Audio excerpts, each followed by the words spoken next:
Hello friends, welcome to our session. आज हम start कर रहे हैं एनसीईआरटी पॉलिटी क्लास 7 का चैप्टर 5, औरतों ने बदली दुनिया।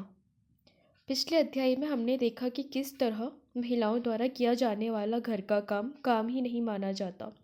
हमने ये भी पढ़ा कि घरेलू काम और परिवार के सदस्यों की देखभाल करना पूरे समय का काम है और इस कार्य को प्रारंभ और समाप्त करने का कोई निश्चित समय भी नहीं है। इस अध्याय में हम घर के बाहर के कामों को देखेंगे और समझेंगे कि कैसे कुछ व्यवसाय महिलाओं की अपेक्षा पुरुषों के लिए अधिक उपयुक्त समझे जाते हैं। हम यह भी ज्ञात करेंगे कि समानता प्राप्त करने के लिए स्त्रियों ने कैसे संघर्ष किए। पहले भी और आज भी शिक्षा प्राप्त करना एक ऐसा तरीका है जिससे महिलाओं के लिए नए अवसर निर्मित किए जा सकते हैं। साथ ही इस अध्याय में हम हाल के वर्षों में महिला आंदोलनों द्वारा भेदभाव को चुनौती देने के लिए किए जाने वाले विभिन्न प्रकार के प्रयत्नों के बारे में भी संक्षेप में जानेंगे।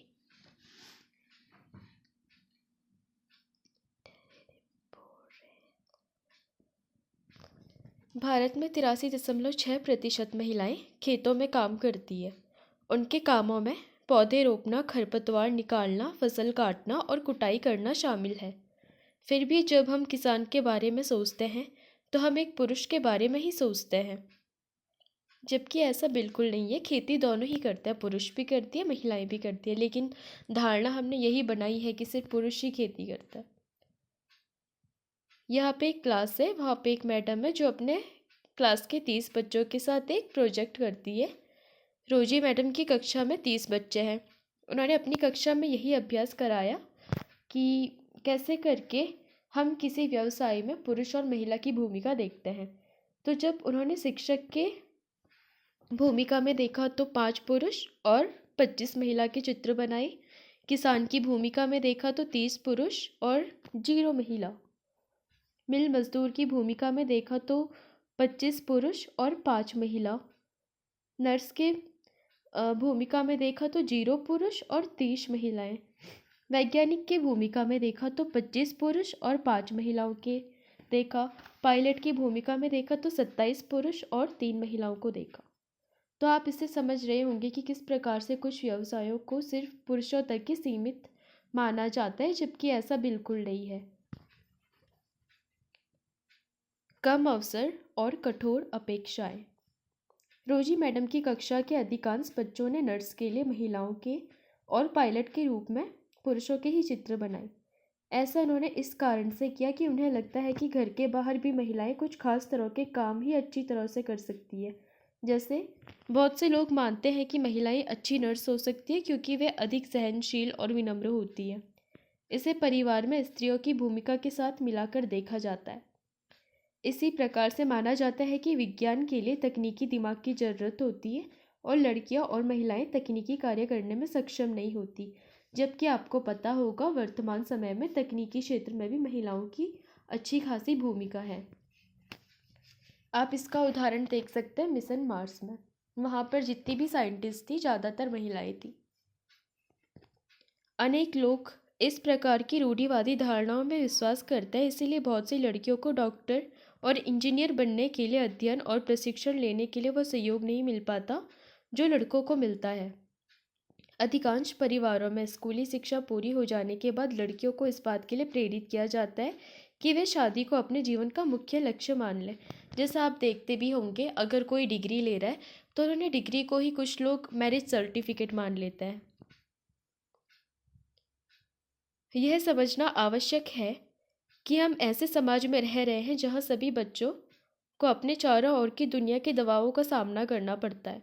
कभी यह दबाव बड़ों की अपेक्षा के रूप में होता है तो कभी यह हमारे अपने ही मित्रों के गलत तरीकों से चिढ़ाने के कारण पैदा हो जाता है।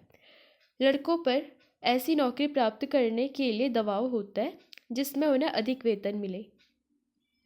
यदि वे दूसरे लड़कों की तरह व्यवहार नहीं करते तो उन्हें चिढ़ाया जाता है और धौंस दी जाती है। आपको याद होगा कि कक्षा 6 की पुस्तक में हमने पढ़ा था कि लड़कों को बचपन से ही दूसरों के सामने रोने पर चिढ़ाया जाता है। यहाँ पर आपके लिए एक एनालिसिस वर्क है।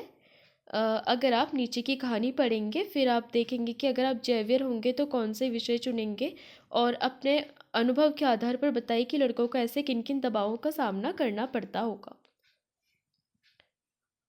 यहाँ पर एक पैरा है, इससे देखता है।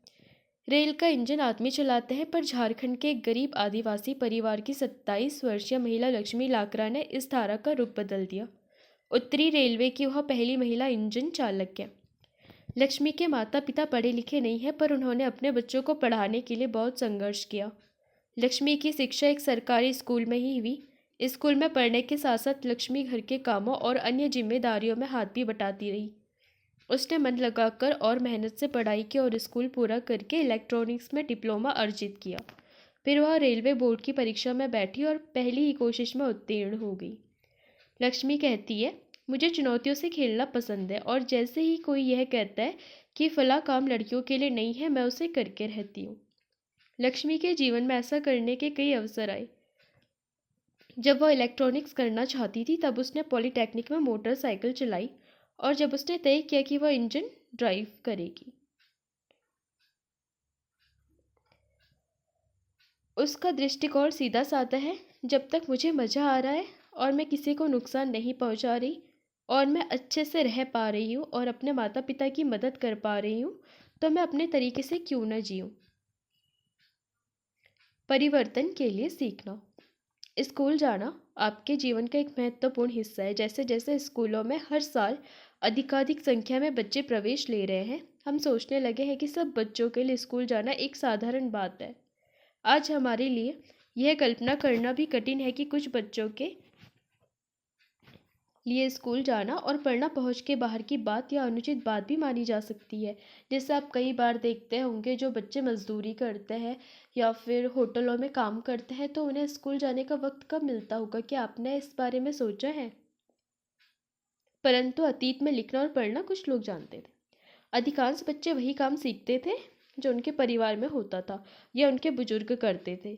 जैसे कुछ लोग अगर पत्थर तोड़ते थे, तो उनके बच्चे भी पत्थर तोड़ते हैं। या फिर कई बार हमें ऐसी चीज़ें देखने को मिलती है जो कि कई लोगों में परंपरागत रूप से देखने को मिलती है। लड़कियों की स्थिति और भी खराब थी। उन समाजों में जहाँ लड़कों को पढ़ना लिखना सिखाया जाता था, लड़कियों को अक्षर तक सीखने की अनुमति नहीं थी।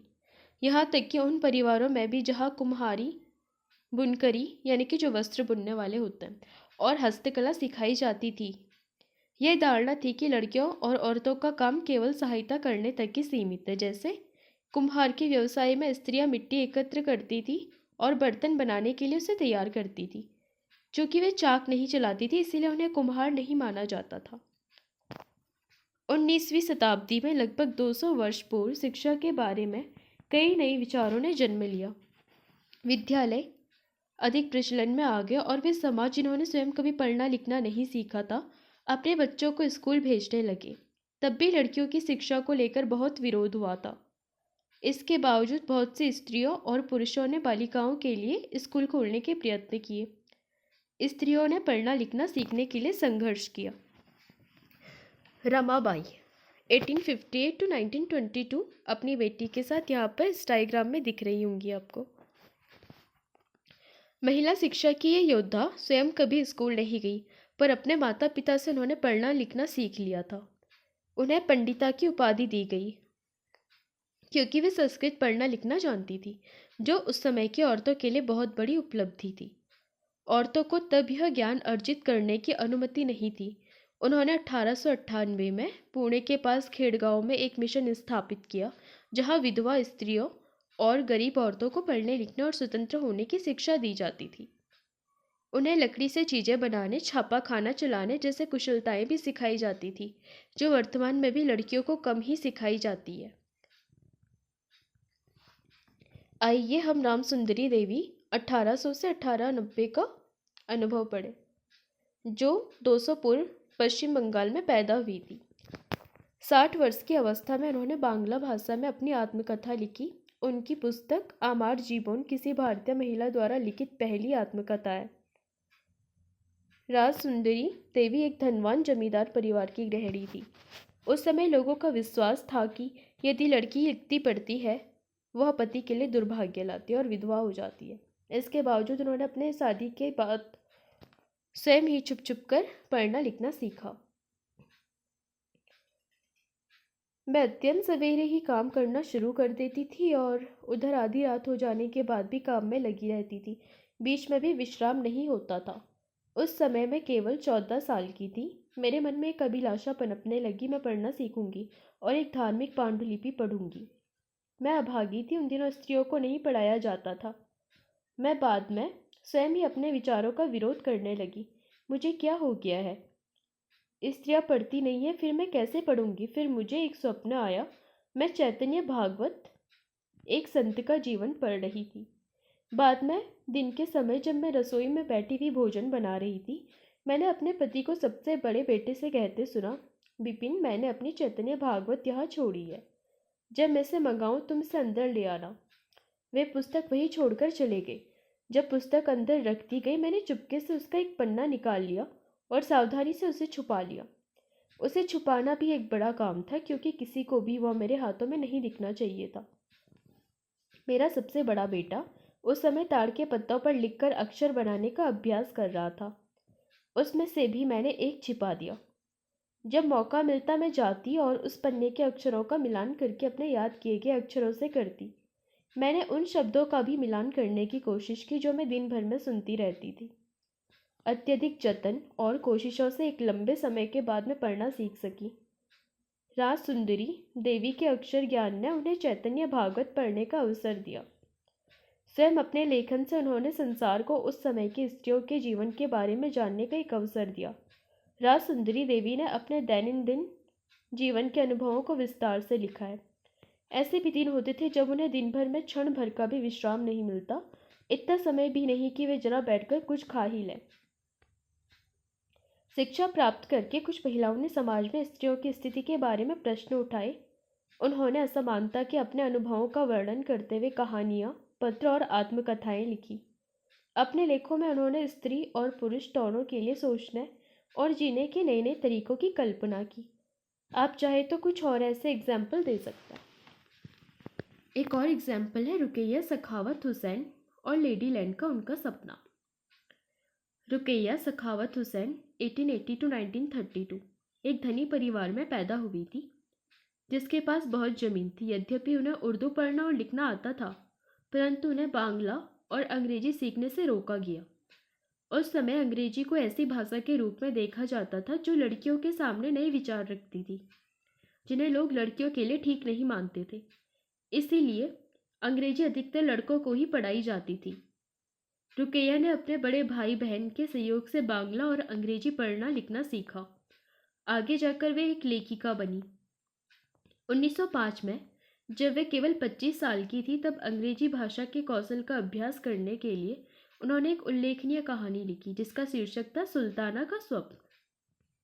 कहानी में सुल्ताना नामक एक स्त्री की कल्पना की गई जो लेडी लैंड नाम की एक जगह पर पहुंचती है। लेडी लैंड ऐसा स्थान था जहां पर स्त्रियों को पढ़ने, काम करने और अवसर करने की स्वतंत्रता थी। इस कहानी में महिलाएं बादलों से होने वाली वर्षा को रोकने के उपाय खोजती है और हवाई कार्य चलाती है। लेडी लैंड में पुरुषों की आक्रामक बंदूकें और युद्ध के अन्य अस्त्र शस्त्र स्त्रियों की बौद्धिक शक्ति से हरा दिए जाता है और पुरुष एक अलग थलग स्थान में भेज दिए जाते हैं। सुल्ताना लेडी लैंड में अपनी बहन साराह के साथ यात्रा पर जाती है, तभी उसकी आंखें खुल जाती है और उसे पता चलता है कि वो तो केवल सपना देख रही थी। जैसे कि आपने देखा, रुकैया सखावत हुसैन उस समय स्त्रियों के हवाई जहाज और कार्य चलाने का स्वप्न देख रही थी, जब लड़कियों को स्कूल तक जाने की अनुमति नहीं थी। इस तरह से शिक्षा ने रुकैया का जीवन बदल दिया। रुकैया केवल स्वयं शिक्षित होकर संतुष्ट नहीं हुई, उनकी शिक्षा ने उन्हें स्वप्न देखने और लिखने की ही शक्ति नहीं दी, वरन उससे भी अधिक करने की शक्ति दी। 1910 में उन्होंने कोलकाता में लड़कियों के लिए एक स्कूल खोला जो आज भी काम कर रहा है। राज सुंदरी देवी और रुकैया हुसैन, जिन्हें पढ़ने लिखने की अनुमति नहीं मिली थी, की स्थिति के विपरीत वर्तमान समय में भारत में बड़ी संख्या में लड़कियां स्कूल जा रही है। इसके बावजूद भी बहुत सी लड़कियां गरीबी, शिक्षण सुविधाओं के अभाव और भेदभाव के कारण स्कूल जाना छोड़ देती है। सभी समाजों और वर्गों की पृष्ठभूमि वाले बच्चों को शिक्षण की समान सुविधाएं प्रदान करना, विशेषकर लड़कियों को, आज भी भारत में एक चुनौती है। वर्तमान समय में शिक्षा और विद्यालय आज के युग में लड़के और लड़कियां विशाल संख्या में विद्यालय जा रहे हैं, लेकिन फिर भी हम देखते हैं कि लड़कों और लड़कियों की शिक्षा में अंतर है। भारत में हर 10 साल में जनगणना होती है, जिसमें पूरे देश की जनसंख्या की गणना की जाती है। इसमें भारत में रहने वालों के जीवन के बारे में भी विस्तृत जानकारी एकत्रित की जाती है, जैसे उनकी आयु, पढ़ाई, उनके द्वारा किए जाने वाले काम आदि। इस जानकारी का इस्तेमाल हम अनेक बातों के आकलन के लिए करते हैं, जैसे शिक्षित लोगों की संख्या, स्त्री और पुरुषों का अनुपात और कई प्रकार की योजनाएं बनाने में भी जनगणना काम आती है। 1961 की जनगणना के अनुसार सब लड़कों और पुरुषों जो 7 वर्ष या उससे अधिक आयु के थे का 40% शिक्षित था, अर्थात वे कम से कम अपना नाम लिख सकते थे। इसकी तुलना में लड़कियों तथा स्त्रियों का केवल 15% भाग शिक्षित था।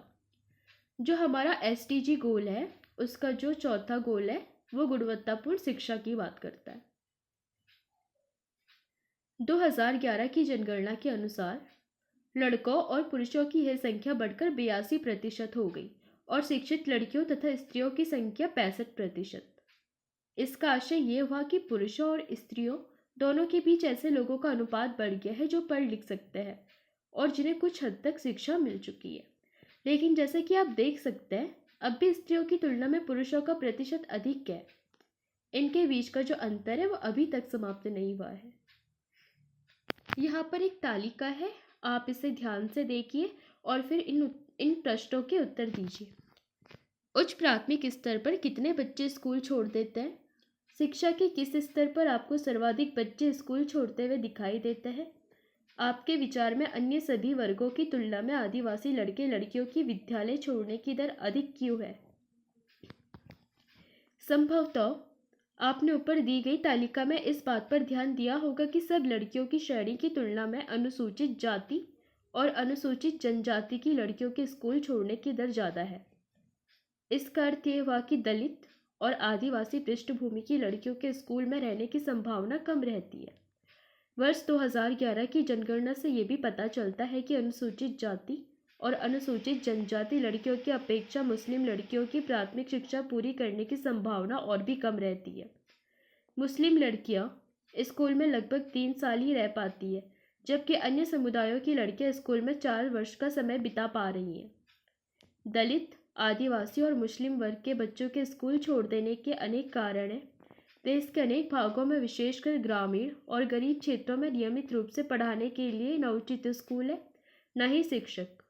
यदि विद्यालय घर के पास न हो और लाने ले जाने के लिए किसी साधन जैसे बस या वैन आदि की व्यवस्था न हो तो अभिभावक लड़कियों को स्कूल नहीं भेजना चाहते।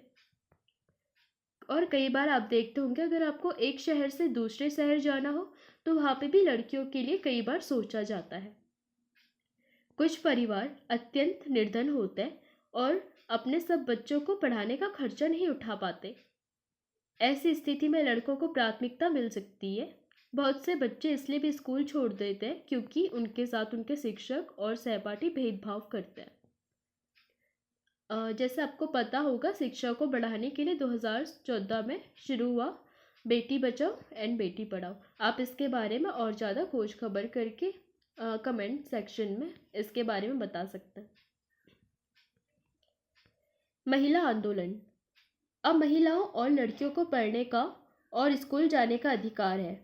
अन्य क्षेत्र भी है, जैसे कानूनी सुधार, हिंसा और स्वास्थ्य, जहां लड़कियों और महिलाओं की स्थिति बेहतर हुई है। ये परिवर्तन अपने आप नहीं आई। औरतों ने व्यक्तिगत स्तर पर और आपस में मिलकर इन परिवर्तनों के लिए कई संघर्ष किए हैं। इन संघर्षों को महिला आंदोलन कहा जाता है। देश के विभिन्न भागों से कई औरतें और कई महिला संगठन इस आंदोलन के हिस्से हैं। कई पुरुष भी महिला आंदोलन का समर्थन करते हैं। इस आंदोलन में जुटे लोगों की मेहनत, निष्ठा और उनकी विशेषताएं इसे एक बहुत ही जीवंत आंदोलन बनाती है। इस पे चेतना जागृत करने और भेदभावों का मुकाबला करने और न्याय हासिल करने के लिए भिन्न भिन्न रणनीतियों का उपयोग किया गया है। इनकी कुछ झलकियां आप यहाँ देख सकते हैं। भेदभाव और हिंसा के विरोध में अभियान चलाना महिला आंदोलन का एक महत्वपूर्ण हिस्सा है। अभियानों के फलस्वरूप नए कानून भी बने हैं। सन 2006 में एक कानून बना है जिससे घर के अंदर शारीरिक और मानसिक हिंसा को भोग रही औरतों को कानूनी सुरक्षा दी जा सके। इसी तरह महिला आंदोलन के अभियानों के कारण 1997 में सुप्रीम कोर्ट ने कार्य के स्थान पर और शैक्षणिक संस्थानों में महिलाओं के साथ होने वाली यौन प्रताड़ना से उन्हें सुरक्षा प्रदान करने के लिए दिशा निर्देश जारी किए थे। सत्या रानी महिला आंदोलनों की एक सक्रिय सदस्य दहेज के लिए मार दी गई। अपनी बेटी के मामले में न्याय मांगने के लिए लड़े गए लंबे मुकदमे की कानूनी फाइलों से घिरी हुई सर्वोच्च न्यायालय पर उन्होंने काफी संघर्ष किया था। एक और उदाहरण देखें तो 1980 के दशक में देश भर के महिला संगठनों ने दहेज हत्याओं के खिलाफ आवाज उठाई थी।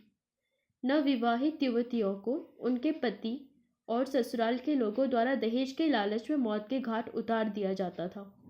महिला संगठनों द्वारा इस बात की कड़ी आलोचना की गई कि कानून अपराधियों का कुछ नहीं कर पा रहा।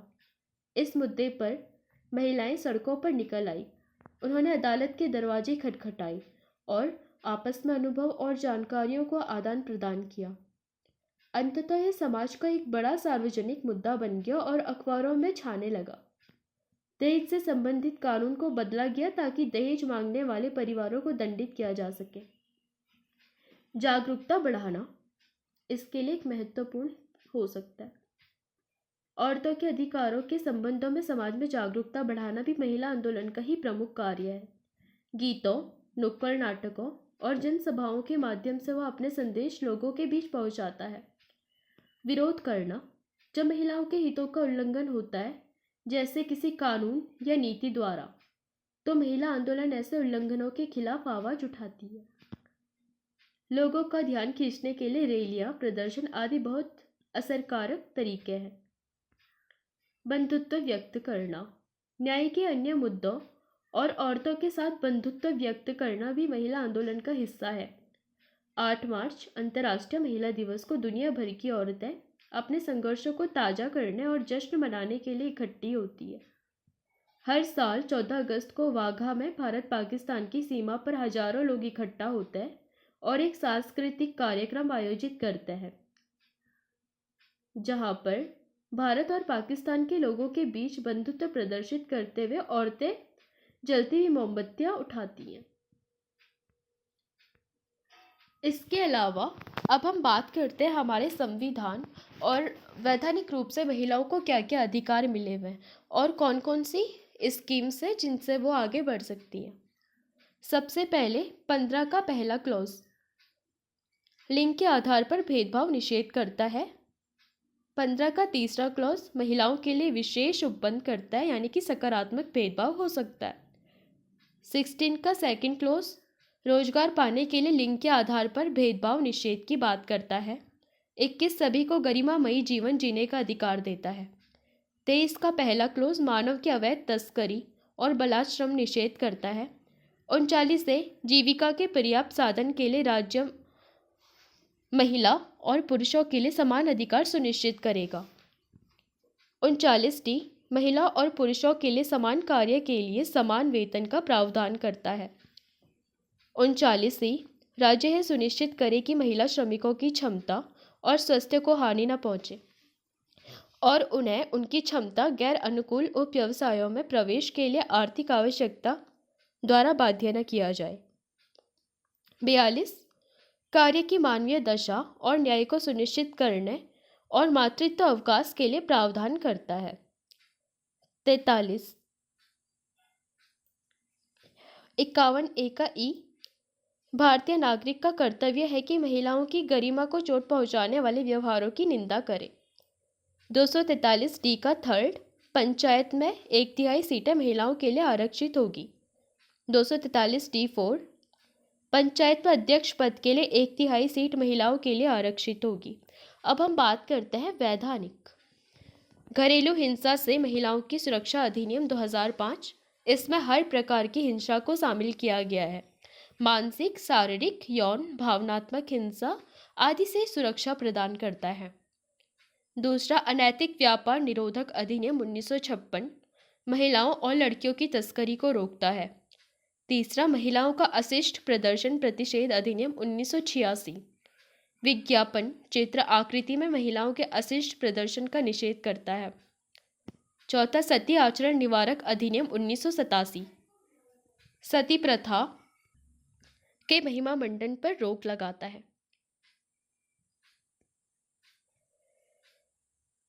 दहेज प्रतिषेध अधिनियम 1961 पहले या बाद में दहेज लेने पर प्रतिबंध लगाता है।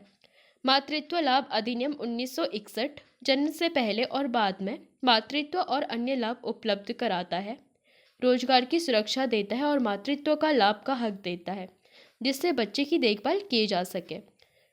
2017 में इसमें संशोधन हुआ था। अगर 2 से कम बच्चे हैं तो 12 सप्ताह से बढ़ा करके इसे 26 सप्ताह के अवकाश में बदल दिया गया था। 8 हफ्ते प्रसव से पहले और बाकी प्रसवोपरांत लाभ उठाया जा सकता है।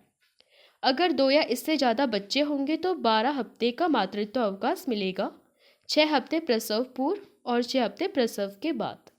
अगर कोई दत्तक माता है यानी कि कानूनी तौर पर 3 महीने से कम बच्चे को गोद लेती है तो उसके साथ साथ एक कमीशन माँ जो माँ अन्य महिला में भ्रूण प्रत्यारोपण के लिए अपने अंडे का प्रयोग करती है के लिए मातृत्व अवकाश 12 हफ्ते का होगा।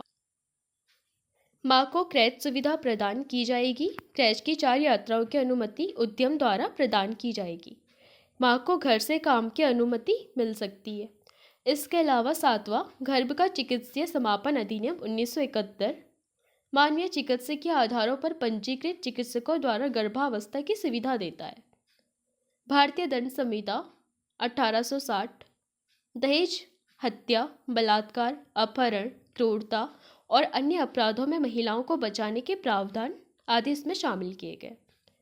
9वां आपराधिक कानून संशोधन अधिनियम 2013 इसमें तेजाबी हमला, वायरटीवाद, पीछा करना, यौन उत्पीड़न, नग्नता भी सम्मिलित की गई। ये निर्भया अधिनियम या फिर बलात्कार विरोधी अधिनियम के रूप में भी जाना जाता है। हिंदू उत्तराधिकार अधिनियम 1956 इसमें जो पैतृक संपत्ति है उस पर महिला और पुरुष का समान अधिकार होगा। न्यूनतम मजदूरी अधिनियम 1948 यानी कि जो महिला और पुरुष है तो उसमें श्रमिक रूप से किसी भी तरीके से भेदभाव नहीं किया जाएगा और अलग अलग न्यूनतम मजदूरी को मंजूरी प्रदान नहीं की जाएगी। महिलाओं के लिए राष्ट्रीय आयोग अधिनियम 1990 सारे संवैधानिक और वैधानिक अधिकारों के सुरक्षा उपायों से जुड़े हर संभव प्रयास करता है और महिलाओं से जुड़े हुए कई मामलों के अध्ययन और निगरानी के लिए एक राष्ट्रीय आयोग के गठन का प्रावधान करता है। मुस्लिम महिला विवाह अधिकार संरक्षण अधिनियम 2019 मुस्लिम महिलाओं के अधिकारों की रक्षा और पतियों द्वारा तलाक के उच्चारण पर प्रतिबंध लगाता है। पोक्सो एक्ट 2012 18 से कम उम्र के लड़के या लड़कियों के लिए सेक्सुअल अब्यूज़ को रोकता है। इसके अलावा कई प्रकार की स्कीम जो कि महिला की शिक्षा को बढ़ावा देने के लिए अभी लाई गई, जैसे CBSE छात्रवृत्ति योजना, कस्तूरबा गांधी बालिका विद्यालय योजना, CM कन्या सुरक्षा योजना, नंदा देवी कन्या योजना, mid day meal, Beti Bachao Beti Padhao आदि। तो चलिए दोस्तों, अब आपके लिए होमवर्क। आपके विचार से महिलाओं के बारे में प्रचलित रूढ़िवादी धारणा कि वे क्या कर सकती है और क्या नहीं, उनके समानता के अधिकार को कैसे प्रभावित करती है। कोई एक कारण बताइए जिसकी वजह से राज सुंदरी देवी, रमाबाई और रुकैया हुसैन के लिए अक्षर ज्ञान इतना महत्वपूर्ण था। निर्धन बालिकाएं पढ़ाई बीच में छोड़ देती क्योंकि शिक्षा में उनकी रुचि नहीं है। आप इस कथन को बताइए कि ये सही क्यों नहीं है। क्या आप महिला आंदोलन द्वारा व्यवहार में लाए जाने वाले संघर्ष के 2 तरीकों के बारे में बता सकते हैं? महिलाएं क्या कर सकती है और क्या नहीं। इस विषय पर आपको रूढ़ियों के विरुद्ध संघर्ष करना पड़े तो आप पढ़े हुए तरीकों में से कौन से तरीकों का उपयोग करेंगे? आप इस विशेष तरीके का उपयोग क्यों करेंगे? चलिए दोस्तों, अब हम बात करते हैं टर्मिनोलॉजीज पे। रूढ़िवादी धारणा, जब हम विश्वास करने लगते हैं कि किसी विशेष धार्मिक, आर्थिक या क्षेत्रीय समूह के लोगों की कुछ निश्चित विशेषताएं होती है या वे केवल खास प्रकार का कार्य कर रहे हैं या फिर कर सकते हैं, तब रूढ़िवादी धारणाओं का जन्म होता है। जैसे इस पाठ में हमने देखा कि लड़कों और लड़कियों को अलग अलग विषय लेने के लिए कहा गया, कारण उनकी रुचि न होकर उनका लड़का लड़की होना था। रूढ़िवादी धारणाएं हमें लोगों के उनके वैयक्तिक विशिष्टताओं के साथ देखने से रोकती है। जैसे पहले भ्रूण हत्या की होती थी क्योंकि लोगों को लगता था कि बेटा उनको पालेगा, बेटा उनका अंतिम संस्कार करेगा, तो ये सारी भी रूढ़िवादी धारणाएं थी। जैसे सती प्रथा भी रूढ़िवादी धारणाओं में आती थी। भेदभाव भेदभाव तब होता है जब हम लोगों के साथ समानता और आदर का व्यवहार नहीं करते। यह तब होता है जब व्यक्ति या संस्थाएं पूर्वाग्रहों से ग्रसित होती है। भेदभाव तब होता है जब हम किसी के साथ अलग व्यवहार करते हैं या भेद करता है। उल्लंघन जब कोई जबरदस्ती कानून तोड़ता है या खुले रूप से किसी का अपमान करता है, तब हम कह सकते हैं कि उसने उल्लंघन किया है। यौन प्रताड़ना इसका आशय औरत की इच्छा के विरुद्ध उसके साथ यौन से जुड़ी शारीरिक या मौखिक हरकतें करने से है।